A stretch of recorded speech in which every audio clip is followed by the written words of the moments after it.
골수 형성 이상 증후군, 골수 이형성증, 골수 형성 이상 증후군, 골수 이형성 시술당에 도움을 청하십시오. 다음은 골수 형성 이상 증후군에 대해 서울 아산병원 홈페이지 기재된 내용입니다. 정의: 골수 형성 이상 증후군은 골수 기능에 이상이 생겨 건강한 혈액세포를 충분히 만들지 못하는 여러 질환을 묶어서 이르는 말입니다.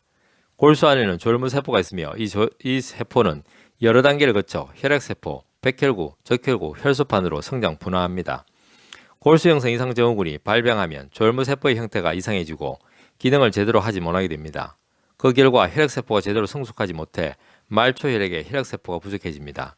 결과적으로 적혈구, 백혈구, 혈소판 등이 감소하여 빈혈, 감염, 출혈 등의 증상이 나타납니다. 또한 10에서 40% 정도의 환자는 급성 백혈병으로 이행합니다. 골수 형성 이상 증후군은 젊은 연령층에서 드물게 발생하며 주로 50에서 90세 사이에서 발생합니다. 여성보다는 남성에게 발생할 가능성이 큽니다. 원인: 골수 형성 이상 증후군의 원인은 확실하게 밝혀지지 않았습니다. 다만 연령이 높아질수록 골수 내 돌연변이가 축적되는데 골수 형성 증후군과 관련된 특정한 돌연변이가 발생하는 경우가 질환으로 진행된다고 추정됩니다. 과거에 항암 치료나 방사선 치료를 시행했을 경우 이 질환이 발생할 가능성이 커지며 이를 2차성 골수 형성 이상 증후군이라고 합니다.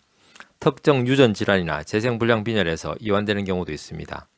증상: 골수 형성 이상 증후군 환자에게는 빈혈, 호중구 감소증, 혈소판 감소증 등 말초혈액의 혈구 감소증으로 인한 증상이 발생합니다. 혈구 감소증이 심할 경우 치명적인 감염 또는 출혈로 인한 합병증이 발생할 수 있으며 반복적인 수혈이 필요할 수도 있습니다. 50% 이상의 환자는 무증상 상태에서 혈액 검사를 하다가 우연히 진단됩니다. 1. 빈혈, 피로감, 전신쇠약, 호흡곤란, 창백함, 어지러움. 2. 백혈구 감소, 발열, 감염. 3. 혈소판 감소, 출혈, 쉽게 멍이 드는 현상. 진단: 골수 형성 이상 증후군은 말초 혈액 검사, 골수 검사를 통해 진단합니다. 말초 혈액 검사를 시행하면 백혈구 감소증, 적혈구 감소증, 혈소판 감소증을 확인할 수 있으며 비정상적인 형태의 세포도 관찰할 수 있습니다. 이상 소견이 나타나면 확진을 위해 골수 검사를 시행합니다. 이외에 염색제 검사를 시행하게 됩니다. 치료: 골수 형성 이상 증후군의 치료 방법은 질환의 위험도나 나이에 따라 다릅니다. 수혈 등과 같은 보존적 치료, 동종 조혈물세포 이식과 같은 적극적인 치료 등이 있습니다. 질환의 위험도는 혈구 감소증의 정도, 골수, 아세포 및 유전자, 염색체 검사 결과 등을 토대로 결정합니다. 저위험군일 경우 수혈을 하거나 호르몬제, 면역억제제, 조혈자극제, 표적치료제를 투여하며 필요하다면 저강도 항암제를 사용하거나 골수 이식을 할 수 있습니다.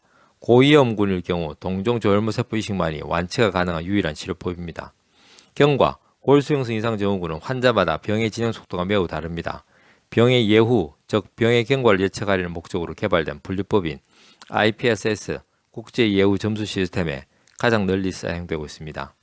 혈구 감소증의 정도, 골수 아세포 및 염색제 검사 결과를 예후 인지에 반영하며 점수화하며 점수가 높을수록 병의 예후가 나쁘고 급성 골수성 백혈병으로 진행할 가능성이 큽니다. 골수 형성 이상 증후군의 정의, 원인, 증상, 진단, 치료 등에 대해서 설명이 잘 되어 있습니다. 기존 의료의 뛰어난 검사가 처치에도 불구하고 힘드시다면 골수 이형성 시술당에 도움을 청하십시오. 한의학은 과학입니다. 한의학은 철학입니다. 건강은 균형입니다. 동양 한의원은 균형입니다.